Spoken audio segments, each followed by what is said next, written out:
चलिए शुरू करते हैं। सबसे पहले बात करते हैं थर्मोडायनामिक्स के पहले नेम फर्स्ट लॉ की।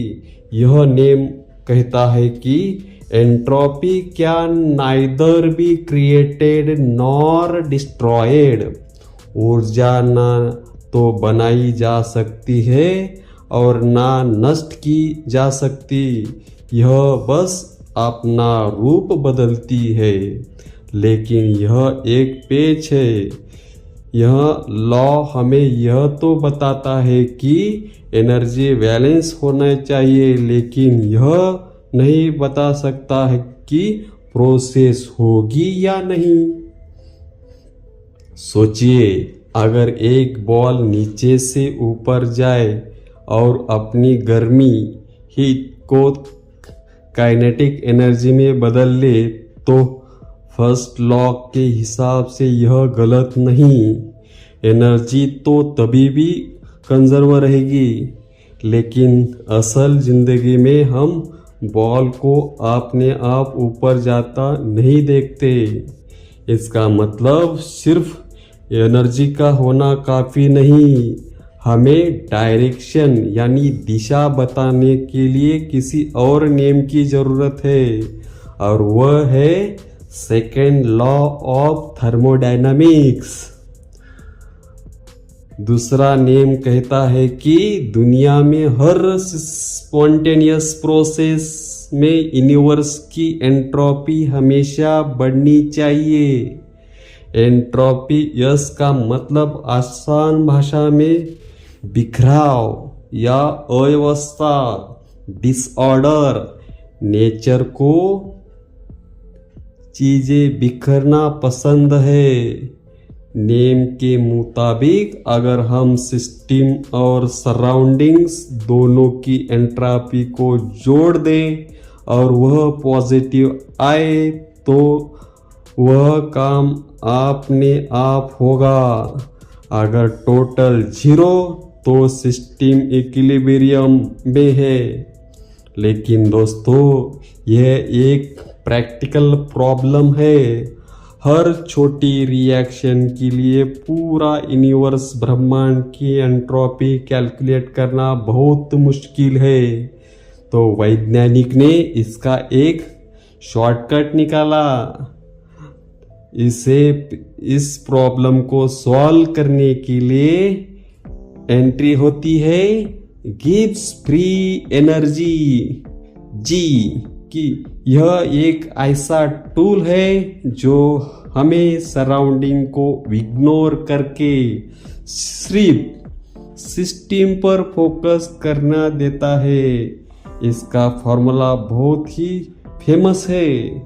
Delta G equal to delta H minus T delta S.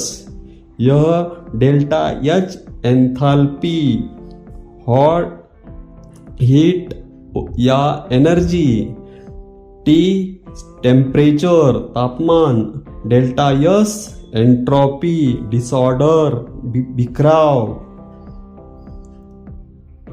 अब ध्यान से सुनिए, क्योंकि यह केमिस्ट्री का ट्रैफिक सिग्नल है।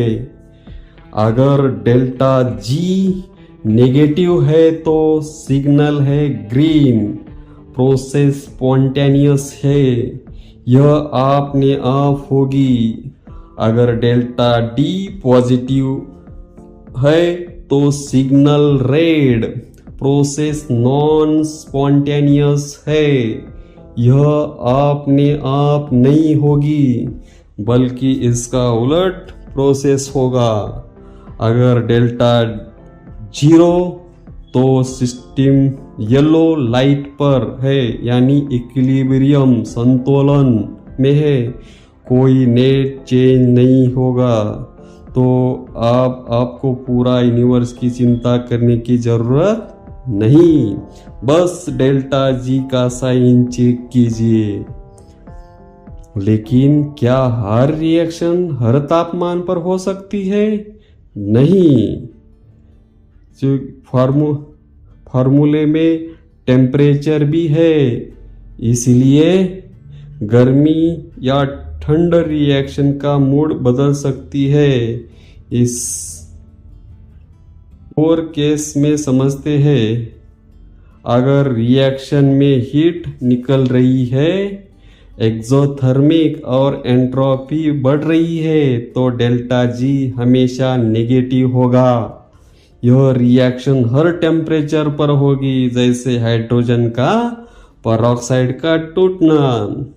चलो अब केस 2 देखते हैं। अगर हीट सूख जा रही है, एंडोथर्मिक और एंट्रोपी घट रही है, तो डेल्टा हमेशा पॉजिटिव होगा।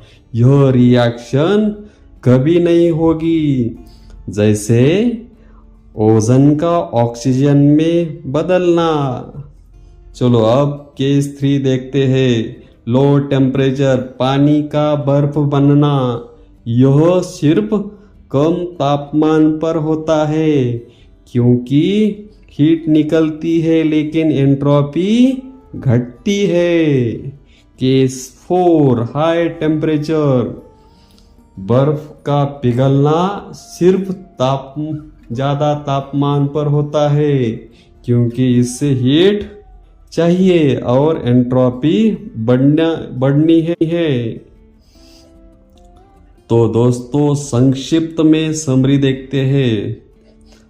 पहला लॉ एनर्जी की बात करता है लेकिन दिशा नहीं बताता।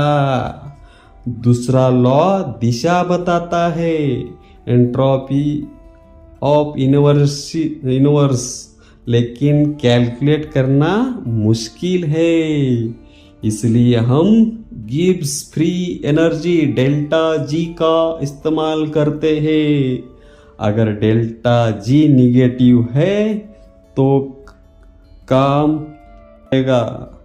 एक आखिरी बात, थर्मोडायनामिक्स यह बताता है कि क्या हो सकता है, लेकिन यह नहीं बताता कि कितनी जल्दी होगा।